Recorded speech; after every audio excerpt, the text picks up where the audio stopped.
Hello student, welcome to my way physics class. Next question is solid sphere, a hollow sphere and a disk having same mass and radius are placed at the top of a incline and release. The friction coefficient between the object and the incline are same and not sufficient to allow pure rolling. Least time will be taken in reaching the bottom by.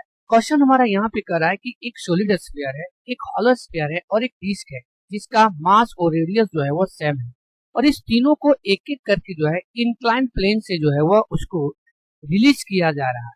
Okay, लेकिन कर रहा है कि इस body के बीच में और इस इंक्लाइन प्लेन के बीच में जो फ्रिक्शन ऑफ कोफिशिएंट है Fe वह उतना नहीं है कि इस बॉडी को जो है वह रोलिंग करा सके। इसका मतलब ये बॉडी जो है वो हमारा क्या करेगा, जो है वह नीचे की ओर स्लिप करेगा, रोलिंग नहीं करेगा बल्कि ये स्लिप करेगा। ओके, तो उस केस में तीनों बॉडी में से कौन सा बॉडी जो है वह कम समय में बॉटम तक जो है वह पहुंचता है, उसको हमको फाइंड करना है।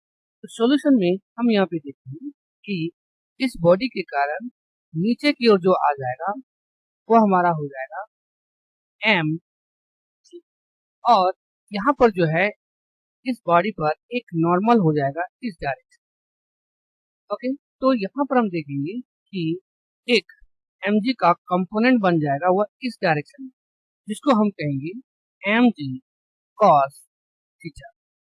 ओके, और इस mg का दूसरा जो कंपोनेंट हो जाएगा हमारा वह इस डायरेक्शन में हो जाएगा, जिसको हम कहेंगे mg sin थीटा। ओके, अब यहाँ पे हम देख रहे हैं कि जब ये बॉडी हमारा नीचे की ओर स्लिप कर रहा है तो यहाँ पर जो है हमको एक्सीलरेशन भी जो है वह मिलेगा, ये हो जाएगा हमारा एक्सीलरेशन।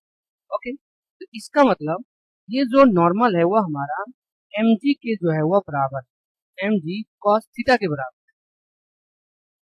है। और यहाँ पर जब हमारा एक्सीलरेशन हो रहा है इसका मतलब नेट फोर्स जो है वह हमारा यहाँ पर हो जाएगा, वह अगर हम मान लेते हैं नेट फोर्स वह हो जाएगा mg sin थीटा और माइनस कोफिशिएंट ऑफ फ्रिक्शन। तो F जो है वो हो जाएगा हमारा यहाँ पे ma equal to mg sin theta और माइनस कोफिशिएंट ऑफ जो फ्रिक्शन होता है इसका हम यहाँ पे वैल्यू लिख देंगे म्यू इंटू एन।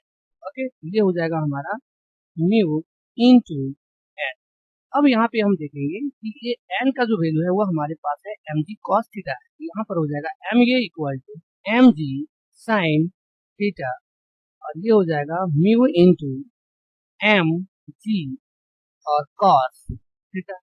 यहाँ से हम m और g को अगर हम कॉमन निकाल लेते हैं ये हो जाएगा हमारा sin theta minus mu cos theta. Okay, अब यहाँ पे देखेंगे कि ये मास जो है वो हमारा आपस में कैंसिल हो जा रहा है, तो ये बच जा रहा है a equal to g sin theta और माइनस म्यू cos।